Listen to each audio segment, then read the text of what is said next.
One અને પર્યાવરણ રાજ્યમંત્રી મુકેશ પટેલે ઓલપાડ તાલુકાના દાંડી બીચ ખાતે 3 દિવસીય દાંડી સી ફૂડ ફેસ્ટિવલ 2025 પ્રારંભ કરાવ્યો હતો। ફેસ્ટિવલ 21 થી 23 ફરવરી સુધી ચાલનાર આ ફેસ્ટિવલમાં સી ફૂડના કુલ 45 સ્ટોલ ઊભા કરાયા છે। આ પ્રસંગે વન મંત્રી મુકેશ પટેલે જણાવ્યું હતું કે સામાન્ય રીતે દરિયા કિનારાઓ પર વિવિધ પ્રકારના ફેસ્ટિવલ યોજાતા હોય છે, પરંતુ સી ફૂડ ફેસ્ટિવલનું આયોજન કરવું એ એક મહત્વપૂર્ણ પગલું છે। ગુજરાતમાં પ્રથમ વખત દાંડી ગામના બીચ પર આ પરંપરા શરૂ થઈ રહી છે। વધુમાં તેમણે કહ્યું કે દરિયાકાંઠા પર વસવાટ કરતા લોકોના જીવન અને રોજગાર માટે દરિયો મહત્વપૂર્ણ ભૂમિકા ભજવે છે। ક્લાઇમેટ ચેન્જના કારણે જે લોકો દરિયા ખેડવા માટે જઈ શકતા નથી, એમના માટે ગુજરાત સરકાર દ્વારા દરિયાકાંઠાના વિસ્તારોમાં ઝીંગાની ખેતી શરૂ કરવાની યોજના અમલમાં મૂકવામાં આવી છે, જેનાથી તેઓ પોતાના સ્વતંત્ર વ્યવસાય શરૂ કરી શકે। વડાપ્રધાન નરેન્દ્રભાઈ મોદીએ મત્સ્યોદ્યોગ માટે એક સ્વતંત્ર મંત્રાલયની સ્થાપના કરી છે, એનો ઉલ્લેખ કરતા તેમણે કહ્યું, આ વિભાગ માછીમારો હિતમાં કાર્યરત છે। આ વર્ષે રજૂ થયેલા બજેટમાં પણ મત્સ્ય ઉદ્યોગ માટે વિશેષ જોગવાઈ કરવામાં આવી છે, જેનાથી નાના માછીમારોની આર્થિક સામાજિક ઉન્નતિ થશે।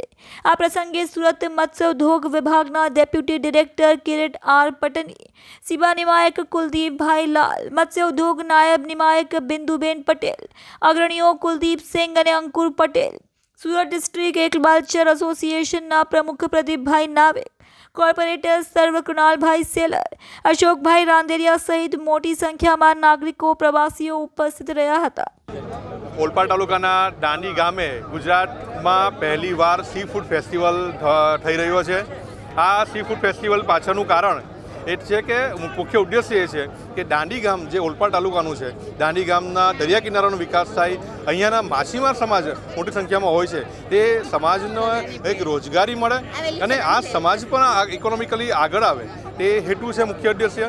અને આ દાંડી જે બીચ છે તે સુરતીઓને એક નવું નજરાણું મળે, સહેલાણીઓ માટે એક નવું સ્થળ મળે, પ્રવાસન સ્થળ, તે મુખ્ય ઉદ્દેશ્ય છે। જેના કારણે Surat aquaculture farmers producer organisation દ્વારા આજે આ કાર્યક્રમ યોજવામાં આવ્યો છે। આ કાર્યક્રમ 21, 22, 23 3 દિવસ થવાનો છે અને ખાસ વિશેષમાં એ વાત છે કે 3 દિવસમાં પ્રથમવાર એર પેરામોટર શો અહીંયા થઈ રહ્યો છે અને પેરાગ્લાઇડિંગ પણ અહીંયા થઈ રહ્યું છે। આજે કોણ કોણ ઉપસ્થિત રહ્યું હતું? આજથી પ્રારંભ કરાયો છે અને સુરતીઓને શું કહેશો ખાસ કરીને? આજનો જે સી ફૂડ ફેસ્ટિવલ છે, જે મુકેશભાઈ પટેલ મંત્રીશ્રીના વરદ હસ્તે લોકો માટે, જનતા માટે ખુલ્લો મુકાયો હતો। આ કાર્યક્રમમાં મત્સ્ય ઉદ્યોગના અધિકારીશ્રીઓ, અહીંયા ઓલપાડના આગેવાનશ્રીઓ હાજર રહ્યા હતા અને મોટી સંખ્યામાં સુરતીઓ અને ઓલપાડના ગામજનોએ અહીંયા લાભ લીધો હતો અને મજા માણી છે। કેટલા સ્ટોલો છે અને કે પ્રકારની વાનગીઓ? ટોટલ 45 સ્ટોલો છે, જેમાંથી મુખ્યત્વે 35થી વધુ સ્ટોલ સી ફૂડના છે, કારણ કે અમારો મુખ્ય ઉદ્દેશ્ય હતો કે સી ફૂડ લોકોમાં પ્રમોટ થાય, જેના કારણે સી ફૂડના 35થી વધારે સ્ટોલ છે। થોડા ઘણા સ્ટોલ વેજીટેરિયનના પણ છે અને થોડા ઘણા સ્ટોલ એના માટે પણ રાખ્યા છે। મહિમા સેલર, શું કહેશો? આજે સ્ટોલ લગાવ્યો છે દાંડી ખાતે, કઈ રીતનું આખું આયોજન લાગે છે? અમને આયોજનમાં ખૂબ આનંદ આવે છે। અમને અહીંયા સ્ટોલ નાખીને ઘણી મજા પણ આવી છે, પણ આ 3 દિવસનો સમય ઓછો પડે છે અમને। એના કરતાં વધારે દિવસ હોય અને આખું અઠવાડિયું સેલિબ્રેટ થાય એવું અમે ઈચ્છીએ છીએ। પહેલા દિવસે કેવું લાગે છે? પહેલો દિવસ બહુ જ મજા આવી છે અમને। આ સ્ટોલ પર એટલી ભીડ છે, અમારે ભીડ જોઈને એમ ઘણો આનંદ થાય છે કે પબ્લિકને પણ ઘણો ઉત્સાહ છે, આનંદ છે। તમે વિચાર્યું હતું કે આટલી સફળતા મળી છે, આટલું સારું આયોજન? ના, અમે આટલી સફળતા મળશે, આટલું પબ્લિક થશે, મતલબ એવું આયોજન અમને નહીં હતું। મારું નામ મીનલ રાણા, અમે અમેરિકાથી આવીએ છીએ। 20 વર્ષથી અમે યુએસમાં છે અને પહેલીવાર અમને આવો હોમ સ્ટાઇલ સી ફૂડનો ટેસ્ટ અહીંયા ખાવા મળ્યો। બહુ જ ફાઇન હતું, બધું ઓર્ગેનાઇઝેશન ખૂબ જ સરસ છે અને અહીંયા કિડ્સ માટે કેરેઓકે સિંગિંગ, કોઈ પણ બોર થાય બધા એજ ગ્રુપ માટે બહુ જ ફાઇન અહીંયા ઓર્ગેનાઇઝેશન કર્યું છે અને ફૂડ તો આઉટસ્ટેન્ડિંગ છે।